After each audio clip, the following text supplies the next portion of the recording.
All right, well, good afternoon, everyone, and welcome to the kickoff meeting for the Teaching Compact, hosted by the Council of State Governments and made possible by a cooperative agreement with the Department of Defense. My name is Max Morley, a policy analyst at CSG, and joining me from CSG are the Deputy Director of the Center of Innovation, Heather Shafer, Director of the National Center for Interstate Compacts, Dan Logsdon, and our Project Manager, Matt Shafer. Just a bit of housekeeping before we get started. Closed captioning is available, and if you have technical difficulties or if you have a question about Zoom, please just use the chat feature to type a question, and we'll have some CSG staff get back to you as soon as possible. To ensure our speakers can be heard clearly, all participants are going to be muted during the meeting. This session is going to be recorded, so by continuing to participate, you are consenting to this recording. The recording will be available to view on our website at compacts.csg.org. After our speakers and presentation, there's going to be a question and answer session. Please submit any questions that you have into the chat feature, and that's going to be monitored throughout the meeting. And now I'd like to introduce the Deputy Director of the Center of Innovation at the Council of State Governments, Heather Shafer. Thank you, Max. We are so excited to be with you today and to be kicking off the Teacher Compact. We are grateful for the opportunity to support military families and the teaching profession in this important endeavor. A little bit about the Council of State Governments. We were founded in 1933, and we are the nation's only organization serving all three branches of state government. Through this, we have the ability to convene state leaders and stakeholders like yourselves to develop and share best practices and policy solutions. With our National Center for Interstate Compact, we've been working closely with states for decades to help in similar efforts like the Teaching Compact. The National Center for Interstate Compacts, or NCIC, as you may have heard it spoken, is a policy program developed by CSG to aid states with the development and enactment of interstate compacts. NCIC will be leading this work to develop the interstate compact for the teaching profession. And interstate occupational licensure compacts like this provide an effective means for achieving borderless practice for licensed practitioners, including military spouses, by relieving the burdens of maintaining multiple state licenses. The burden of holding multiple state licenses is especially burdensome for military spouses. Military families, on average, move every 3 years. Military spouses are at times carrying 4 to 5 licenses all at once. Tracking these requirements is burdensome. We hear you.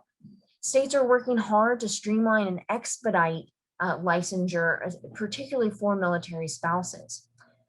Military spouses need the ability to remain in the marketplace regardless of their destination, and interstate licensure compacts can provide that regulatory certainty for those military families. All of the existing licensure compacts contain provisions developed in collaboration with the Department of Defense to allow military spouses the ability to continue to work regardless of the state where they move.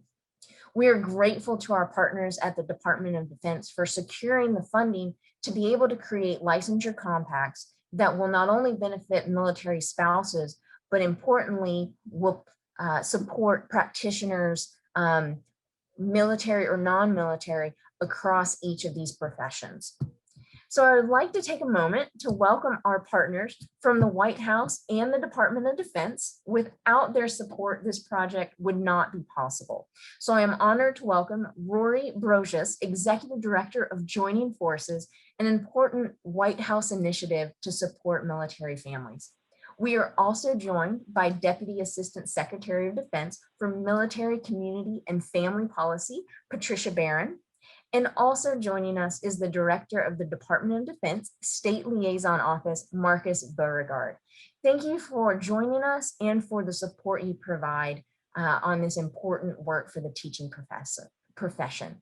Rory, I'll turn it over to you. Thank you for being with us. Thank you, Heather, and thanks so much for CSG for having me today. As the Director of Joining Forces, I am so excited to be here with all of you for this incredible announcement about starting the process of developing a licensing compact for teachers. As Heather mentioned, Joining Forces is a White House initiative which is led by the First Lady to support the families of our service members and veterans, their caregivers, and survivors. As an administration, we are deeply committed to ensuring that our military community has what they need to thrive. So we've been thrilled to work really closely with Mrs. Barron and Mr. Beauregard and the fantastic team at the Pentagon to support military families. And I know that you will hear more about their passion to improve the well-being of military families today. As a military spouse and the social worker, I can professionally and personally attest to the challenges facing military spouses when it comes to job portability, especially for those of us who are in licensed professions.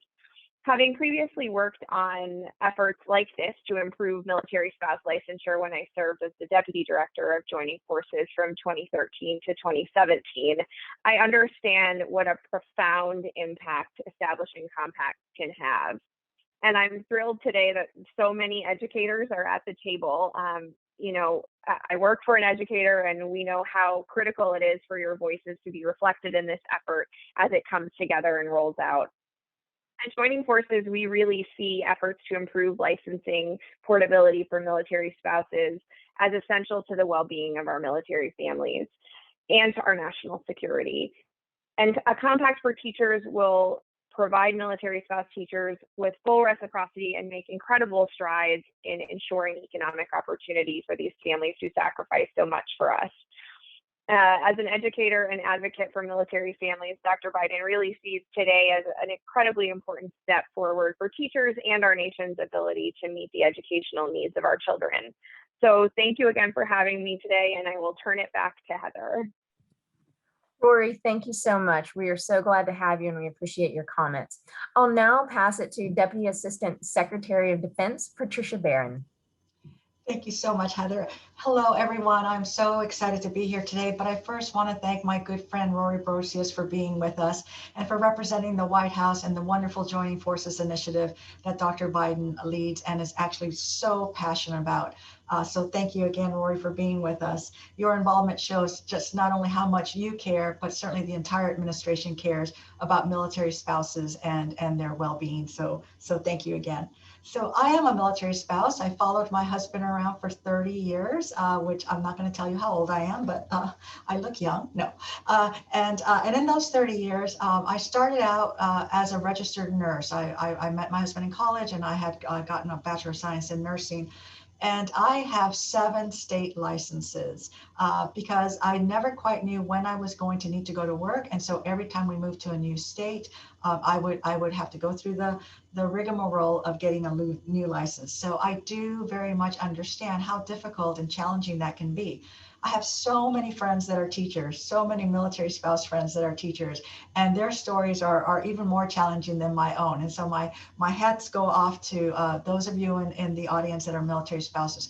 But I also want to thank all of you that are teachers for your dedication to our kids. I could never do what you do. You are all really, truly my heroes. My children certainly benefited from all your passion and profession. When I became the Deputy Assistant Secretary of Defense for Military, Community, and Family Policy, and that's a very long title, I was really pleased and excited to know that I was going to be able to join the conversation that the Department of Defense has on how to support military spouse licensure portability. It's an extremely important mission that we have, which is one of many missions, and I couldn't be more proud to be a part of that.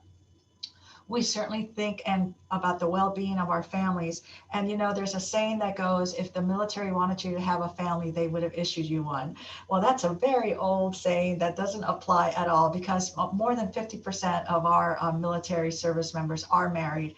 And of those, about 50% have children. Therefore, you can imagine families are definitely a business of the department and something that we are very proud to represent and support. What Marcus has told you about how the existing compacts work to support military families, or he will be telling you, And I think that this approach provides us a really great opportunity, not only for military spouses, but for all spouses in this profession to make it easier in this very mobile world that we live in, so that you can continue with your practice, continue with your profession, and to continue to give back to the nation's children, because without you, we wouldn't have the doctors and the lawyers and the chefs and you name it. No one that goes into adulthood cannot do it without a wonderful teacher. So thank you again for being here. I really look forward to the conversation. And Heather, I'll turn it back over to you. Wonderful. Thank you so much, Deputy Assistant Secretary. At this time, I'd like to pass it to Marcus Beauregard, Director of the Defense State Liaison Office, who is incredibly involved in the work of interstate licensure compacts. Well, good afternoon if you're on the East Coast, or good morning, depending on where you're located in the country. But I am very, very pleased to be here today. This is an exciting moment for our effort.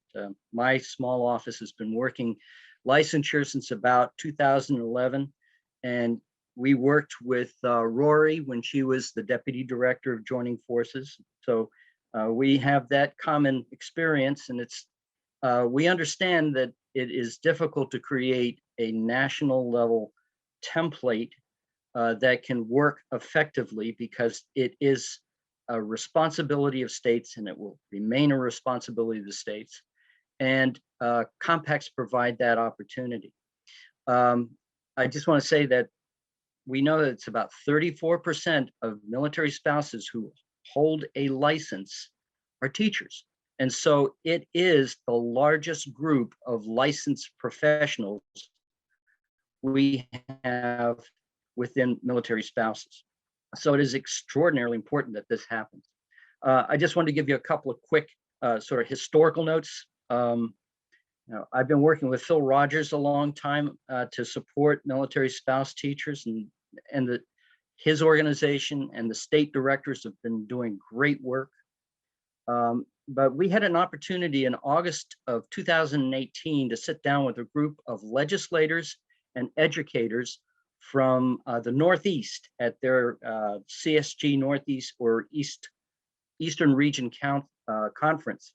And it became very clear that a compact was a resource that would be a game changer. It would make the difference for license portability for teachers, and certainly for military spouses.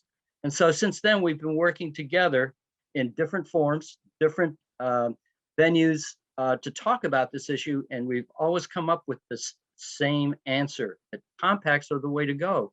And we needed to have a way to support that effort, because the teaching community did not necessarily have the resources to start that process. And so we were able to go at the request of the Senate professional staffers to brief them on this issue, and they said this is a great idea. And they totally got it when it came to teachers, and provided us that authority to work in a cooperative relation with CSG to provide grants to various professions, and certainly high on our list was teaching. So very, very pleased to have this opportunity. And I'll turn it back over to Heather, because I know there is a lot of information you need to hear about. Thank you. We do have a lot to cover today. As Marcus has mentioned, there has been a lot of work leading up to today. And so we are excited to have the conversation. Max, I believe you have some comments to share next.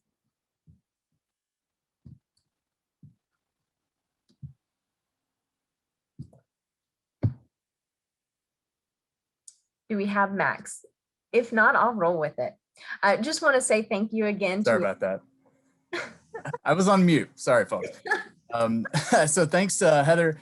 Thank you, Marcus. Thanks to all of our partners at the White House and the Department of Defense. I'd like just for a moment to remind all of our attendees that if you do have any questions for any of the speakers you hear today, please submit those questions into the chat function. We can start organizing those and get those ready for Q&A at the end. So up next, I would like to introduce Karen Weiss and Kim Lopez. Karen Weiss is a first grade teacher at Soldier Creek Elementary in Midwest City, Oklahoma. And Kim Lopez is a former first grade teacher and reading specialist. And now she works with Hiring Our Heroes and is a military spouse advocate. So Karen, Kim, I will throw it to you all. Hello. Well, I think I'm going to go ahead and go first. As Max said, I have a varied professional background. I have 20 years in the field of education that ranges from being a general education teacher to an ESL specialist to a literacy director. So it runs the gamut, just as my military life does. I was a military spouse for 20 years. We had 10 PCS moves.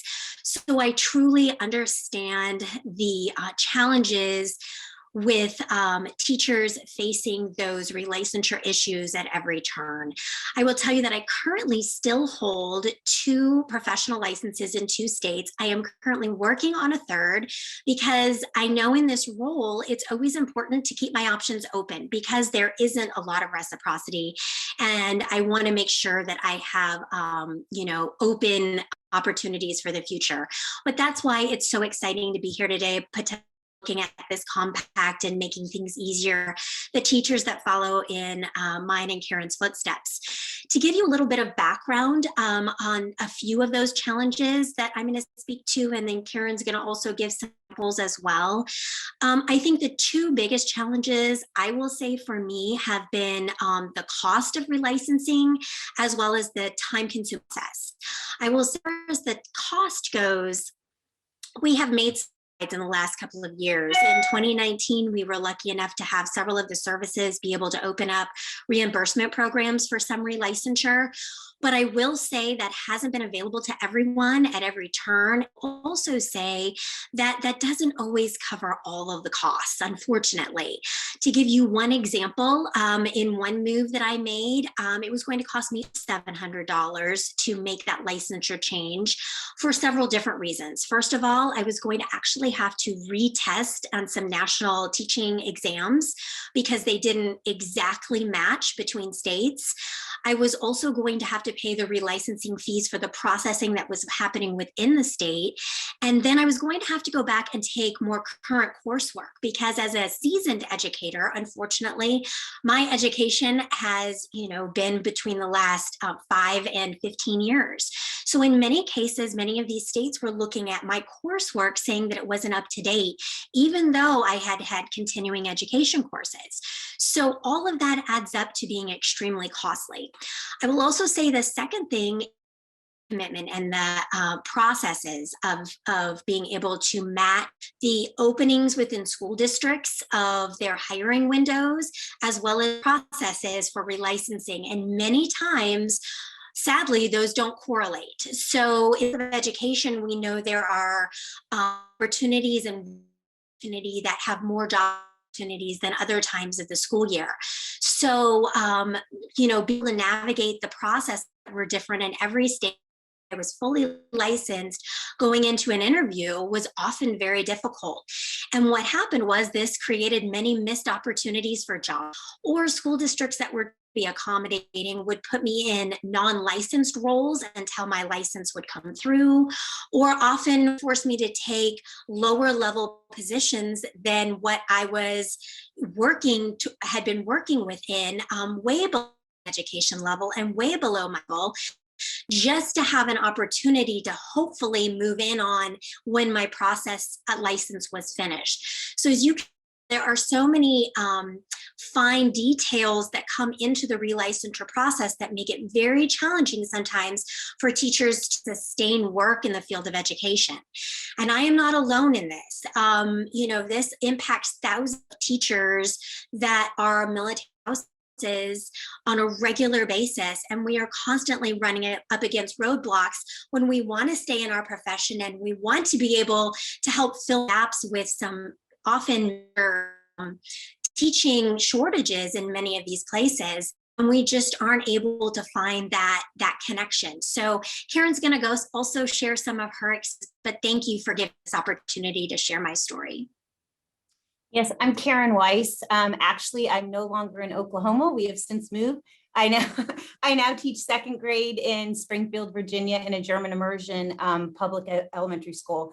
I have been a military spouse for 28 years, and I've taught for 20 of them in the elementary school, and I'm a regular classroom teacher the whole time. I currently hold 5 state licenses because it is much easier to keep a license once you get it than to go ahead and try to get a new one, because that lapse of time might mean that you need to take more tests. You need to take, I think I've taken every state's history test. So I know a lot of state history. So I hold all those licenses. And of course, she talked about the fees. She talked about me going back for classes and such.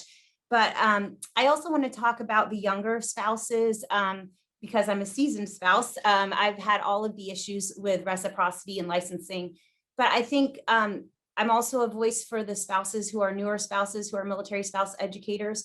And when they go to a new state, it's very daunting to try to get the state licensing. And because of their step on the pay scale, to them, it's a lot more attractive to just go become a waitress in that state than wait for a state license to come through. Because they say by the time that comes, you know, some of the states will give spouses substitute teacher pay until their license comes through. A couple states will back pay, but some of them do not. So it'd be much easier for them to just go ahead and get another occupation, which is just such a travesty when they are professionals who've gone to school for that, and they can immediately impact the communities around the bases. We're a workforce that's right there ready to help these communities that are short of teachers. And so a voice for that. And then also, you know, this goes right to retention of troops. I've done a lot of work with the Key Spouse Program and all these different bases. And it's all about how are we retaining our troops and our troop force. And now it's families, and now it's spouses who work. And like they said, 30% of us or more are our teachers, some nurses as well. So to try to keep us in the profession is very, very important. So we appreciate all the work that you all do. The other real quick plug is, one of you already mentioned this, but you know, I'm only everywhere for a year or two. And so Kim in Utah helped to push that effort to get Utah to change some laws. While I was in Oklahoma, I helped to try to do that from my end as well. But the effort that it took for me to try to do that and try to get each person who's a military spouse in each state to try to do that, it was just overwhelming. And then I'm teaching full time. So it's so appreciated that you all have kind of taken it, help us, because we really appreciate it. So thank you so much.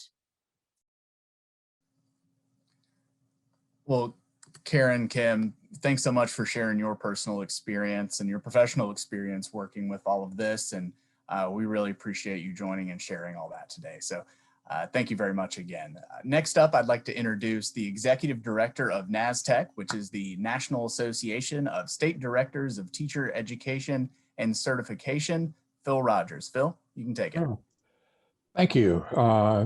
I'm so glad to be here. It's such an honor. And like Marcus said a while ago, it's been quite a journey over the years he and I have taken together to get to this place. It's almost surreal.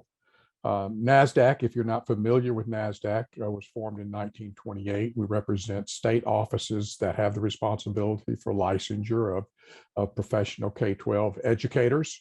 And since 1928, we have been focusing on ways that we can help jurisdictions or states, we call them jurisdictions, be able to communicate and collaborate with one another. And so this business of being able to have interstate mobility of license is not new to us. We've had several efforts over the years that we've had to try to move this issue forward. The issue of interstate mobility of educators has been an important part of NASDAQ's work since the beginning. There has been several efforts over the years, going all the way back to the 1890s, actually, when New York developed what they called exchange of certificate plan. And it worked great. Up to 38 states actually were part of that. But it fell apart in the 1940s, as did an initiative in 1988 called the Northeast Regional Credential, and in 2004, the Mid-Atlantic Regional Teachers Project, typically because these efforts failed because of change in administration, change in leadership, people who didn't obviously have the vision that they had at the beginning. The longest lived agreement is the one that's currently in place called the NASDTEC Interstate Agreement. 47 states, along with DC, Guam, and the Department of Defense educational activities, have signed this agreement, and it basically is a handshake. It's been around since 1965 under a very different names at times, but for 56 years, it's been a high-level agreement that states can use to understand what a certificate means. Now, remember that many different types of certificates, every state has their own. And it's important to remember that none of these states have data systems that talk to one another. So when a new teacher comes into that state may or may not be aware of what that new educator to their state's certificate really means.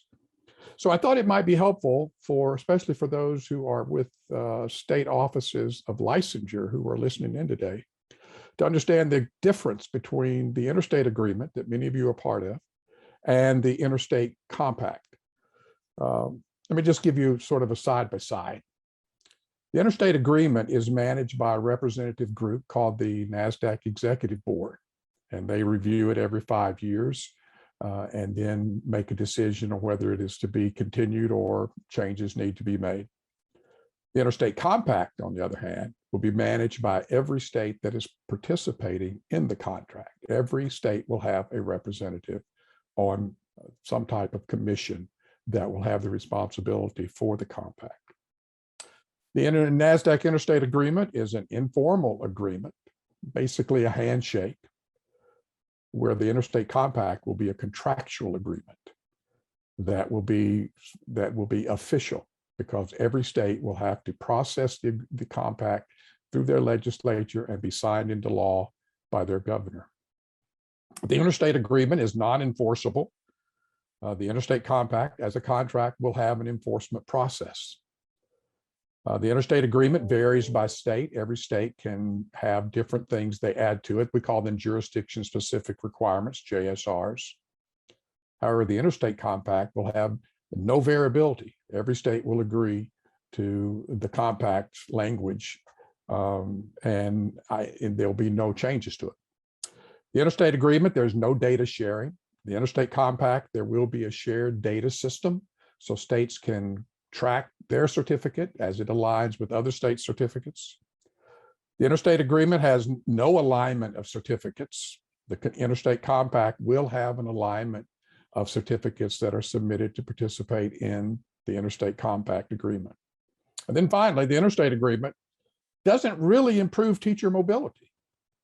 The primary purpose of the interstate agreement, the NASDTEC agreement, is for state license agencies to be able to know what every other state has in their license. The interstate agreement will support both teachers and state license agencies. So I'm looking forward to the work, and I want to thank Marcus Borgard and all the folks that he works with, as well as the good folks at CSG and Kim and Karen, I've had the great privilege of getting to know over the last several months. And it's good to be here, and I look forward to any questions you may have, and we'll stick around as long as we need to. Thank you. All right, Phil, thank you so much. It's always a pleasure. Next, I'm going to introduce Dan Logsdon and Matt Shafer, both from the Council of State Governments. They're going to give us an overview of interstate compacts and the development process of interstate compacts. So I will turn it over to you, Dan. Thanks, Matt. Let's go on to the next slide, Keith. Get me off the screen for everybody. All right. So a lot of great questions in the chat. Some of them we really won't have answers to at this point. But again, a lot of great questions. I think some of the general aspects that we're going to cover will answer some questions, but as Phil alluded to, we're going to stay on some extra time to make sure that we get everyone's questions answered. So don't be concerned that we're not going to get to you. We may not have an answer for you, but we will be able to answer that as we move through the process. So interstate compacts are just contracts, between and among states. They've been around since before the founding of America. There's a compacts clause in the U.S. Constitution. You see a driver's license there. Everyone has an example of an interstate compact on them or near them, probably, and that's your driver's license. That's an interstate compact. The Council of State Governments believes in protecting state sovereignty and that states can cooperatively come together to deal with issues, and interstate compacts are a real driver of that. So again, they allow states to come together around an issue and deal with it.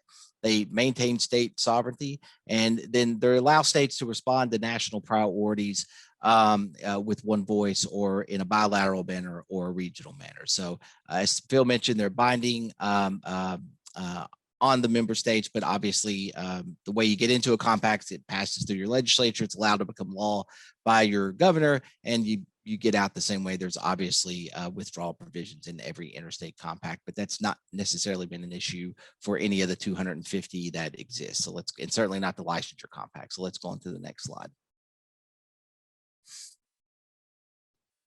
All right, and so all these occupational licensure compacts do is facilitate multi-state practice. So the current ones that exist, and we'll get to a list here in a few minutes, primarily what they do is they allow practitioners who's licensed in one state to practice in another compact member state without having to go through that licensure process in the other compact member state. But they also, again, we're preserving state sovereignty. So when you're in that other compact member state, you're under their jurisdiction. So with the other professions, this is very applicable to the Practice Act. So, if you're a physical therapist and you're using the compact to get to another compact member state, they may or may not allow some of the procedures or treatments that your home state allows, and you have to be mindful of that.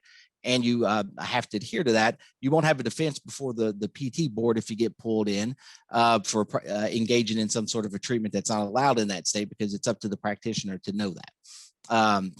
Currently, when you look at across the country with these licensure compacts, so 44 states have adopted at least one. You've got 28 states that have adopted at least 3. There's 9 existing ones. And we've seen almost 170 pieces of separate compact licensure compact legislation pass since 2017. And currently there's 9 professions that are that have these licensure compacts. And then we're working on here at the Council of State Governments, we're working on 6 more. We've been a part of either creating or facilitating or advising on the creation of all the existing licensure compacts and hundreds of other compacts since our founding in 1933. So this profession is obviously vastly more complicated than any we've ever worked with. Some of the provisions and some of the ways that the current licensure compacts have been structured, I think, are going to be helpful. But in many ways, this is going to be the first time some issues have ever come up. So we're really looking forward to it. But again, these compacts have worked for other professions, and we're confident they can work for the teaching profession. So let's go on to the next slide. All right, and then so here are the current occupational licensure compacts. So the oldest is the nurse licensure compact. It's in its second iteration. It has 35 states, physical therapy with 33. The medical licensure compact for physicians is at 32 states. Psychology, EMS, audiology, and speech language pathology. And then just last year, CSG helped create the occupational therapy compact for occupational therapists and occupational therapy assistants, and then the counseling compact. It went out to the states late this year, but even with that, we were able to get 2 states to join that compact. And then the advanced practice nursing compact has 1 state. It's in its second iteration. It went out to the states a few years ago. The National Council of State Boards of Nursing pulled it back, did a little work on it. Now it's gone back out to the states. But these are existing licensure compacts. And then we'll go to the next slide and talk about the ones that we're currently working on. So as part of the Department of Defense Cooperative Agreement, we'll be working with massage therapy, social work, cosmetology, dentistry and dental hygiene, and then K through 12 teaching. CSG is also currently working with the Federation of State Medical Boards on a compact for physicians assistants or physicians associates. They're going through a name change, so we're still trying to get our arms around that. But these are the ones that are on the slate to begin work this year. We'll have another round of applications in the RFP process that we did fourth quarter, first quarter of last year. We'll kick off the fourth quarter this year, 2021, and have a new spate of professions in the first quarter of 2022. But we're very excited about these professions. And again, we think these are high impact professions for military spouses. And let's go on to the next slide. This is just a visual representation. This map actually is not, we just updated it recently and it's already out of date because Maine just enacted the OT compact. So let's go to the next slide. All right, and then so benefits for practitioners generally is, Ms. Barron alluded to our mobile society, so increased mobility. We're able to leverage telepractice and technology. And then again, all these licensure compacts, even in the compact language or in the rules, have robust provisions for military spouses. Obviously, the ones that we're working on now will be no different in that respect. Let's go on to the next slide. And for state licensing boards, the benefits as we see them and that they've communicated to us is, there's an agreement on a uniform set of standards. There's the shared data system that Phil mentioned. Enhanced cooperation between state boards. So the compact binds the state boards together. I saw a question in the chat about investigations. The state that would lead an investigation is the state under the current licensure compacts is the state where the offense occurred. So you may be licensed in Kentucky. You're using the compact to practice in Ohio. If you run afoul of the state board in Ohio, Ohio will take that investigation and lead that investigation. They might ask for Kentucky's assistance at some point, but if it occurred in their state, then they take the lead on that. And then again, we believe that these licensure compacts allow the boards to come together and enhance public safety. I mean, the only reason you license folks is to protect the public, and compacts can facilitate the ability of state boards to engage in a more robust, widespread. It expands the public safety net in many ways. Let's go to the next slide. And then generally for states, so they get flexibility and autonomy compared to federal policy. I mean, it's not fair to expect Congress to be able to account for the vagaries of every state's certain specific types of issues. When Congress writes a law, they have to write it for everybody. If you get the states around the table, typically they can work out agreements and have language in there to give them a little bit more flexibility. And certainly these licensure compacts do that. We believe they strengthen state sovereignty. They increase access to care, and we believe that they strengthen labor markets. So let's go on to the next slide. Okay, so we're not going to go through every bit of this slide, but I do want to kind of give you a visual representation of what we're doing here. So we've been working on interstate compacts since we were founded in the early 30s, and this is kind of the best practice distilled down over almost 100 years. So you shouldn't be concerned that you're going to wake up one morning and there's going to be an interstate compact for teachers. It doesn't work like that. We don't work like that. This is an open, transparent process. We will convene this technical assistant. They will work on a set of recommendations. That group will then hand it off to a document team. That document team will actually write the compact. And then a part of the CSG process is we go out for a robust round of stakeholder review. So we will send that document to every stakeholder we can think of. We'll post it places for people to see it. We will schedule specific meetings to sit down with specific stakeholders and walk through that document with them and get their feedback. And then we'll reconvene the technical assistance group, and we will force them, although we don't typically have to force them, to look at every piece of feedback that we got and evaluate it and respond to it. They may not accept it. They may decide not to adhere to that advice that was given to them, but we make them do that. And the document team actually goes first. So we'll sit down with the drafting team. They'll do that process. Then we go to the technical assistance group. They go through the exact same process. So, we ask you to be patient, to trust our process. We will have a document for you in the coming months for you to review, and we truly want your feedback, good or bad. It'll help make the document better. We found that through our almost 100 years of existence. The more eyes that are on a document, the better it is, because when an interstate compact gets to the legislative branch for enactment, it can't be changed substantively, because again, we're entering into a contract and every state has to enter into essentially the same contract. So again, we're not going to go through all this, but we'll mostly be in phase 1 and a little bit of phase 2.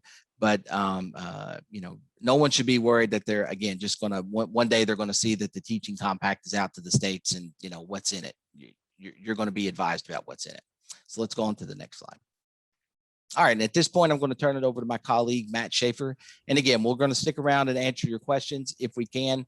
Thank you so much for attending today.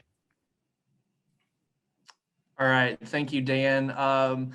So with my time, I wanted to spend a few minutes talking about why CSG feels like the teaching profession is ready to move in this direction. And I just want to emphasize at the start that this was a competitive application process that NASDTEC responded to. There was a number of great professions who applied for this opportunity, but ultimately NASDTEC made a really strong case for teaching, and that's why CSG wanted to move forward with this opportunity. So what were some of the components of the proposal that NASDTEC sent that made teaching stand out? So the first thing that we noticed is just the size of the profession. Teaching is one of the largest professions in the entire country. You can see here 3.7 million certified teachers nationwide. And NASDTEC noted in their application that they estimate between 53 and 60,000 of these are military spouses. So we wanted to choose a profession that was large enough that military spouses would certainly benefit from the work. The second thing that we noted from the application was the existing infrastructure within the profession. So Phil mentioned the interstate agreement that could be leveraged for a potential interstate compact. But then also there is a shared data system already in place that could be leveraged moving forward. And the data system is a key component of the success of the compact, to be able to track practitioners and track disciplinary actions and ensure that their license is in good standing. So those things, we have a good start towards the development of those things. And then the potential for fundraising in the future. These compacts are costly to develop. They take time. They take a lot of technical expertise, but there's a lot of stakeholders that have expressed their interest in this, and we feel confident that we'll have the funding to finish the job. And then lastly, and this is a similar point, is just general buy-in within the profession. There are dozens of organizations that CSG has interfaced with over the past couple of months that have offered their support to us and agreed to participate in the process with us in developing an interstate compact. And so we're really feel positive about this getting done just based off of the support that we've seen so far. So on the next slide, I saw someone in the chat talking about timeline. So I can give you a little bit more detail there. So the initial RFP that NASDTEC responded to was released in last November, as you can see. And then we made the announcement regarding the professions that were selected in March. So you can see here, we are at the kickoff meeting where the gold star is. In the fall, we're going to be convening what we call the technical assistance group, which is what Dan mentioned. It's that stakeholder group of about 25 to 30 folks who will come up with recommendations for the contents of the compact. Their recommendations will then be handed off to the document team that will be actually drafting the compact legislation. They'll go through the stakeholder review process that Dan mentioned, and then we'll look to have final model legislation finished in 2022 in the summer or fall. So usually we tell folks it's about 12 to 18 months for phase one. And then phase two, in terms of getting the compact enacted in the states, really, it really never ends until all 50 states are a part of the compact. So it's hard to nail down a precise timeline for when a compact will be active because of that state enactment piece. But for phase one, for the development process, we usually tell folks that it takes about 12 to 18 months. And then after that, it's just the work of trying to get it passed in the states, and that's ongoing. So thank you so much for your time. We hope the information was valuable for you. I know we have about 15 minutes left until 3 o'clock. Like Max mentioned, like Dan mentioned, we want to make sure that all of your questions get answered. So we're willing to stay on past 3 p.m. If you are, we can stay till about 3:15. So with that, I will hand it back over. You can see our contact information on the screen there if you have any follow-up questions after this meeting ends. So with that, I will hand it back over to Max, and he's going to facilitate the question and answer session. Great. And if you could go back one slide just really quickly there, at the bottom there, that compacts.csg.org, I saw a lot of people were asking if the slide deck, if this webinar recording is going to be hosted anywhere or sent out. If you go to compacts.csg.org, that's where we're going to be hosting all of that for you to have access to it. So if you're interested, go ahead and write that down or just remember it. That's where we're going to be putting it. So yes, thank you, Dan. Thank you, Matt. Thanks to all of our speakers for joining us today, for sharing your wisdom and your content and your knowledge, and for sticking around even a little bit longer for some questions. So we're just going to jump right in. We're going to start with one that I saw asked by many people in our chat, which is a two-parter. The first part is, will this compact be for all relocating teachers or just military spouses? And then the second part of that is it going to be just for K through 12 teachers, or is it also going to be for other school personnel like principals and counselors and the like? So that might be a good question for, well, for several of you. So whoever wants it, go ahead and jump in. Phil, why don't you take that one?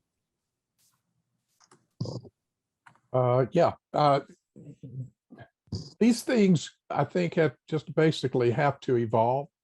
Right now, we're going to focus on teachers, K-12 teachers. One of the things that's important, I didn't see when asked this, but states will not have to submit all of their license to this. They may have other license that will not be under the interstate compact. So we're really beginning this work thinking about professionally licensed, the ultimate final certificate or license that an educator receives that allows them to teach in the classroom for teachers.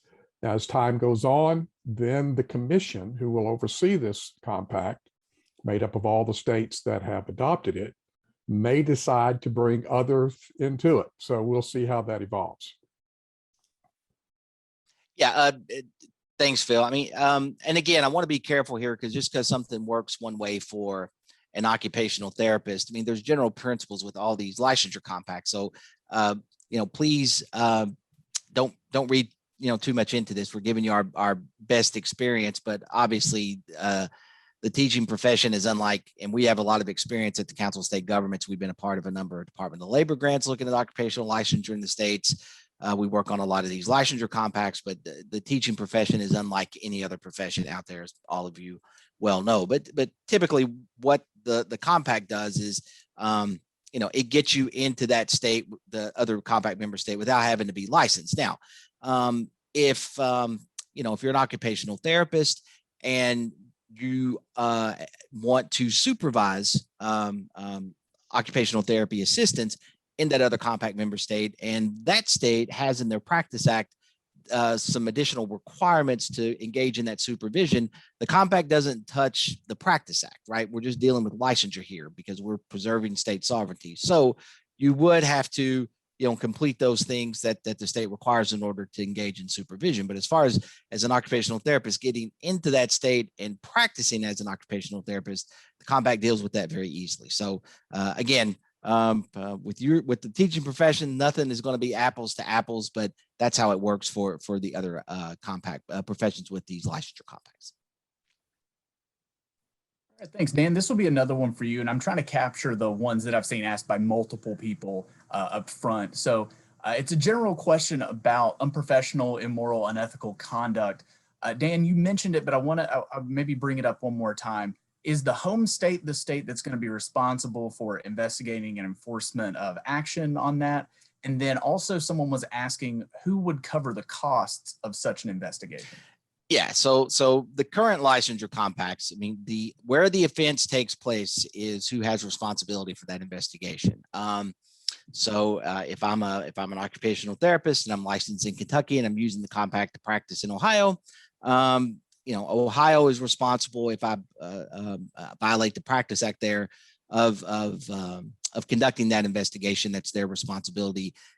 The member states can take action against under the OT compact. They get a compact privilege. It's equivalent to a license. So the OT board in Ohio can take action against that compact privilege in the same manner they can take action against the license that they issue. There's no difference between them. The home state's going to be made aware of that investigation. They're going to get the investigative record at some point. I know that there are requirements out in the state about when that kind of stuff can be shared. All that would be handled by the compact commission. But again, at some point, the home state is going to get that information. They may choose to take action against that practitioner based on that investigative record. They may open up another investigation, but only the home state can take action against the license. So hope that clears some of that up. Well, and Dan, you're talking about the way it is. Yes. Yes. Existing. Yes. As we go through this process, we may find that might not work for us. Right.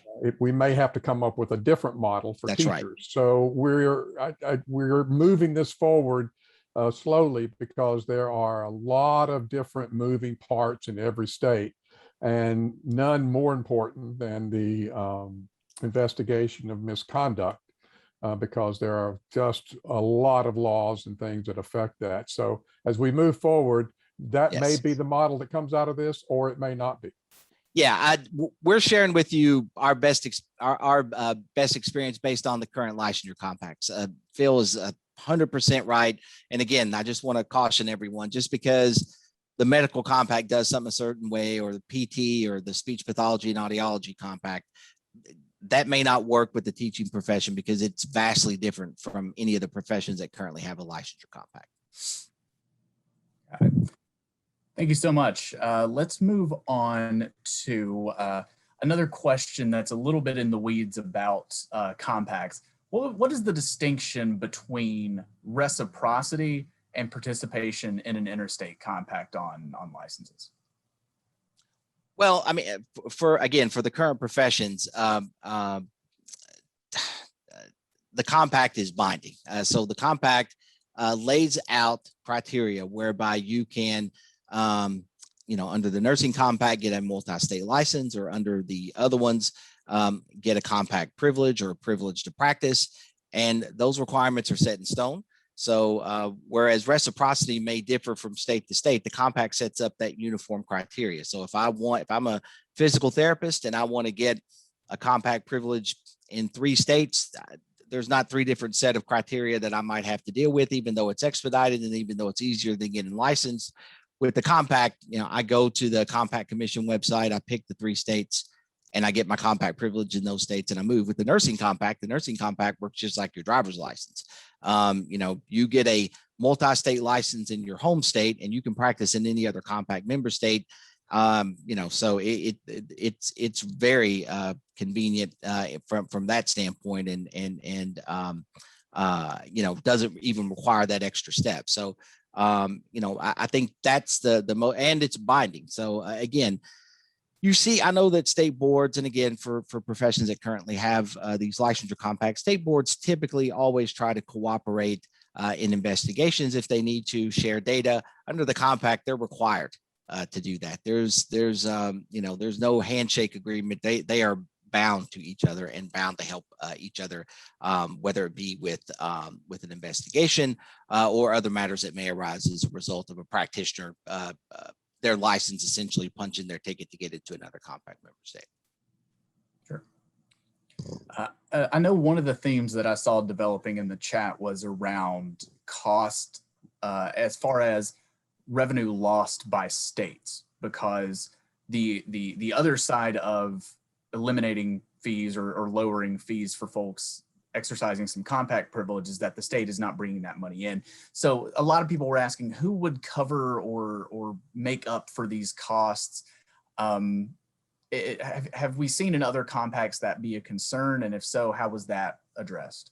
Well, for the current compacts, it's always a concern, but the compacts will tell you that their state member boards report to them that any financial impact has been de minimis. Now, it's something for them to tell me that and for me to tell you that, and it's another thing to play out in real practice. I mean, that's why with the PT compact, so the nursing compact, again, has this multi-state license approach, and it works just like your driver's license. You go to your home state nursing board, you get that multi-state license, and you can practice in any other compact member states. When the PT compact was being created, it was spearheaded by the Federation of State Boards of Physical Therapy. The state boards were concerned about revenue loss. So they put in this privilege to practice model. So states get to charge a fee for that compact privilege. So in order to kind of protect themselves from any sort of revenue loss. So again, there's things that if revenue loss is a paramount concern, there are certainly some things that we can look to build into the compact to mitigate that.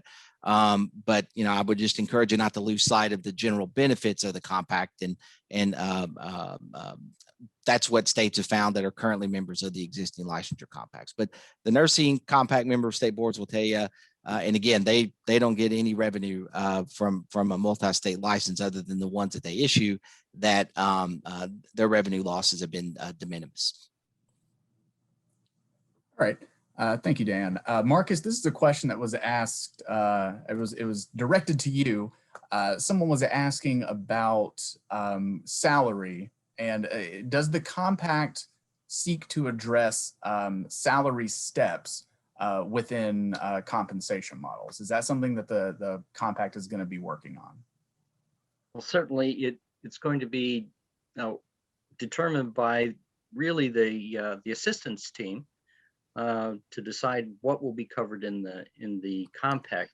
But as complex as licensing is,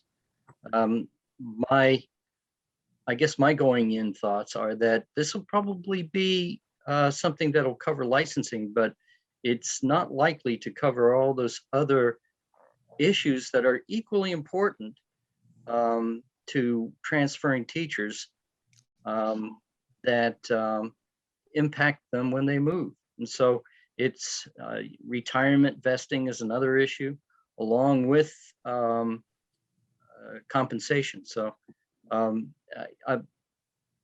that's as far as I know, is that it's going to be focused on licensing, and I turn to Dan and to Phil to expand on that. Yeah, I think that you can't load this agreement up with too much. It can't fix everything, and certainly licensure and facilitating practice in other compact member states is paramount. And again, as Phil alluded to, we're in a new area here with this profession, and we're feeling our way through that. We're certainly, you can't do this for any of the compacts for professions outside of teaching, but when we're working on the massage therapy compact, we're not just going to be able to pull the compact for counselors off the shelf, and everywhere it says counselor, insert massage therapist. I mean, it doesn't work like that. Certainly, there are some general principles that may work, and we'll review those. But with this one, it's going to be a learning process for us. But again, we know we can make this work.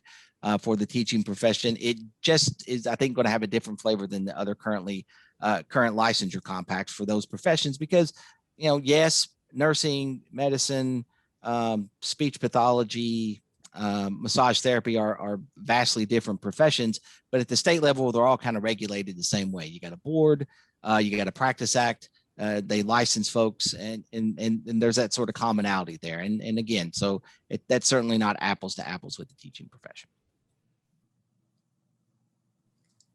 Thanks, folks. Another question that I've seen asked several times, I'll just read Clayton Waddle's version of it here. What would stop someone from seeking out the cheapest and easiest compact state to become certified in order to avoid paying a higher fee in another state?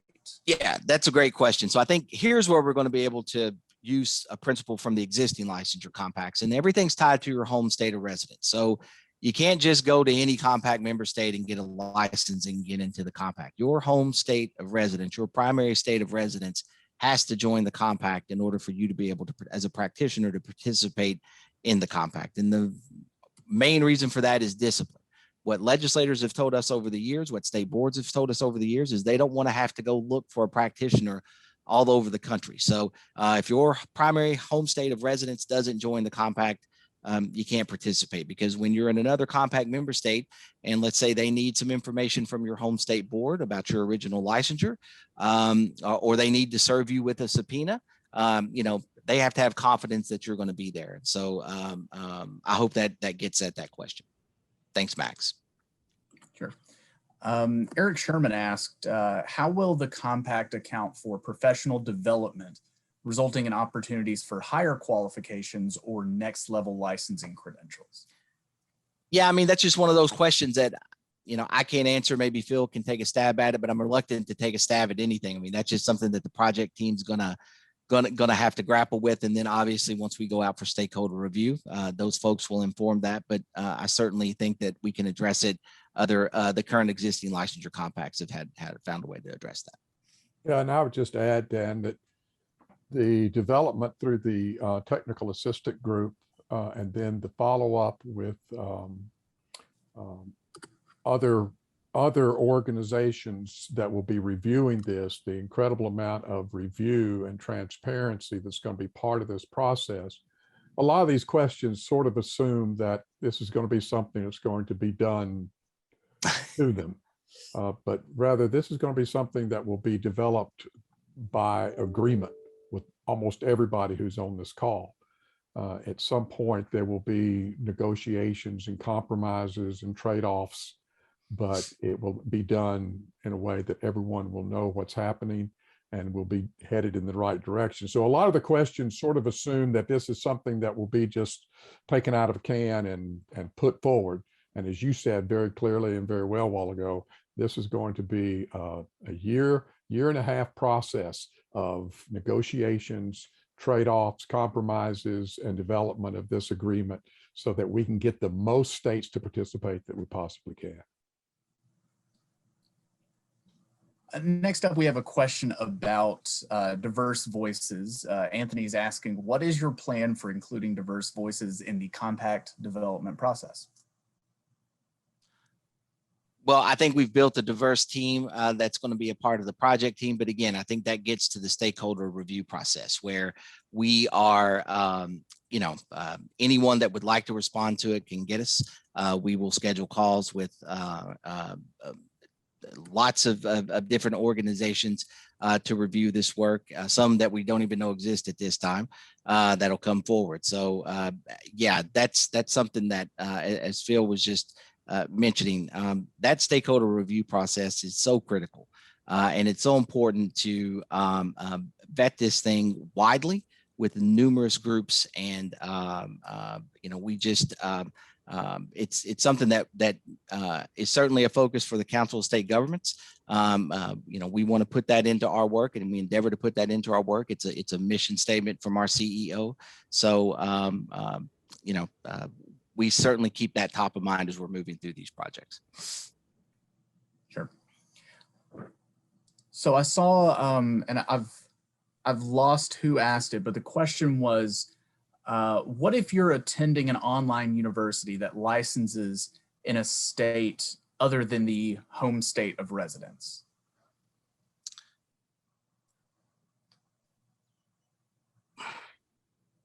You want me to respond to that? Yeah, and Yeah, I don't there are anything. several national organizations, universities out there that have large teacher preparation programs. And again, I'll come back to the fact that we're going to have to sit down at the table and talk about how this can be negotiated and work through in an equitable way, so that everyone, that there is no loophole for people to go through. And I think that's the concern of a lot of the folks who are in state offices. I was the executive director of the Kentucky Education Professional Standards Board for 7.5 years. So I've been in their shoes and I know the questions they have, and that all of the different moving parts in their offices that deal with legislators, the state board, the local boards of education, all the different people they have to do business with. I know they may find it hard to think that we can sort of come to an agreement on this, but I think we can. We're more alike than we are different. And I think as we begin to sit down and put all the pieces on the table, we're going to find that there is a way for us to work with teacher preparation programs and state offices in a way that we can make it possible for educators to be mobile in our society. And something that hasn't been mentioned that I'd like to bring to the table is this is what professionals do. Professionals can come to an agreement and be able to practice from one place to another place and not be restricted to the borders of their state by laws that would prevent them from being able to go across state lines. So it improves the professionalism of educators, as well as makes it possible for even like in Kentucky, where we had we were often asked, even in West Virginia, could a school in West Virginia just across the state line from a school in Kentucky share a physics teacher? Well, yeah, they can if the physics teacher is willing to take all the tests for both states. That shouldn't be that way. We ought to be able to come to an agreement where we can share instructors and educators, and we can make it so that teachers can, if they choose to move, and certainly military families and spouses, but all teachers who want to choose can be able to move that way.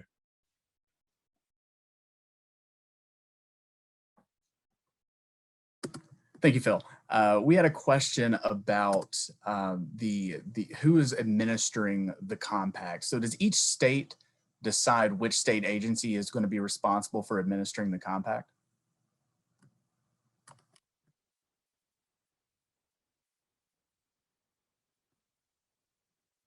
Phil. I'm not sure I understand the question. Say it again. Well, Max, are you talking about the Interstate Commission? Yeah, I believe that's what we would want to discuss. So the way the interstate commissions work for the existing professions is each state puts forward, one commissioner. So that's always someone that's either on the licensing board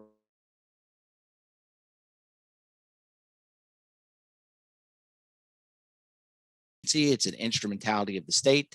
Interstate commissions are government entities. They are supra-state, but sub-federal entities. And yes, they administer the compact.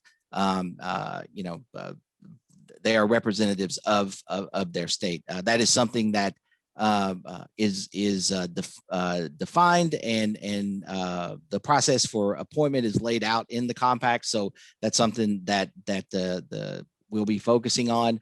I think typically you want just one. All the national compacts typically have one member represented from each state, one representative, one commissioner, and function very well. So I would imagine, that'll be my mindset going into it. But again, for this profession, we may get a lot of pushback about that, and it might have to be different. And, we'll be attuned to all those issues.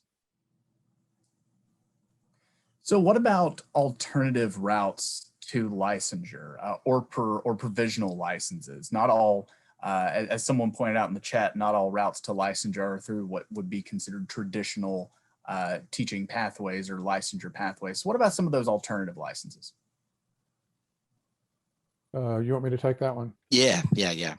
Thanks. Yeah, because there are different alternative pathways. There are different types of ways that people, again, this is going to be something that will have to be negotiated in the process of deciding how certificates and license are accepted and recognized as part of the compact, because not all of them will be. For instance, not all, someone who has an emergency certificate, it would not be recognized as part of the compact. We're looking to recognize the professional practicing the certificate that allows that person as a professional to practice. Now, that being said, there are those who get those certificates who did not complete a prep program, did not maybe demonstrate anything, any skills or anything. That's the kind of thing that will have to be negotiated through. And the database that we will develop will document the certificates from each state that are part of and participating in the interstate agreement. So if they don't hold one of those certificates, then they will not be participating in the agreement. The commission, made up of states who participate in the interstate compact, will set the rules regarding the compact going forward. So the initial language will not maybe address all of the small, or the not small, but the many issues that resolve around this. And that will be up to the commission to be able to negotiate those and move those forward and move the rules forward. So if I've missed something, Dan, jump in. No, that's 100% right. You know, we're certainly doing more than laying a foundation or building a framing a document here. But yes, the rules that adopted by the Interstate Commission go a long way toward implementation. So yeah, we can't account for everything in that document, or it'd be 500 pages long. We essentially want to lay out the principles. We want to try to leave the document, all these licensure compacts, you can't leave them so broad that they're absurd, but you don't want to put, you know, granular specificity in here. You won't give the Interstate Commission any ability to make this document evergreen in any way. So it's a tough needle to thread. We've done it for lots of professions. We're going to do it for this one. But yeah, it feels right. That Interstate Commission and its rules process are very important. And we understand that. And that's why, you know, we're going to vet this thoroughly and get everyone's feedback on how best to establish that commission. And I think one of the things I would add is, if you look at the list that Dan went through a while ago, while there are some compacts where maybe there are 50 states involved, when you look at the list of professional contracts for occupational license, you won't find any of them, I don't think, where there are 50 states that have agreed to it. I may be wrong. Not yet, but yeah. But you're looking at 35, 32. So there will be some states who will not participate in this, and that is completely up to them. I would predict that as time goes on, most states will, as they begin to understand and begin to see how it plays out, as it were. So I mean, we don't operate under the notion that we're going to get all 50 states inside right off the bat. All right. Well, that puts us right up against 3:15.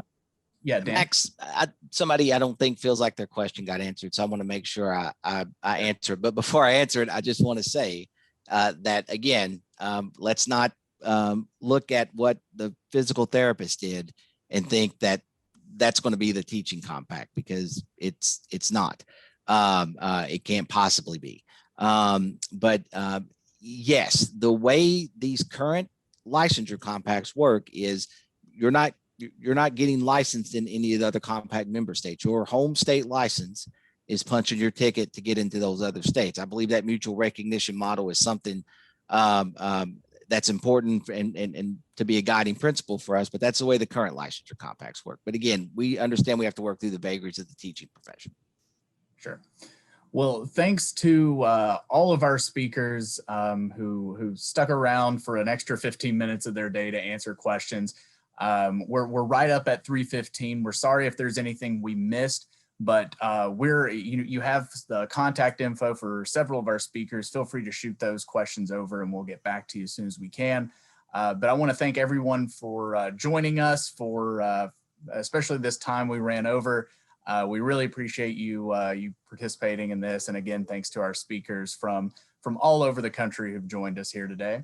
And stay tuned for some more information on the compacts that moves forward.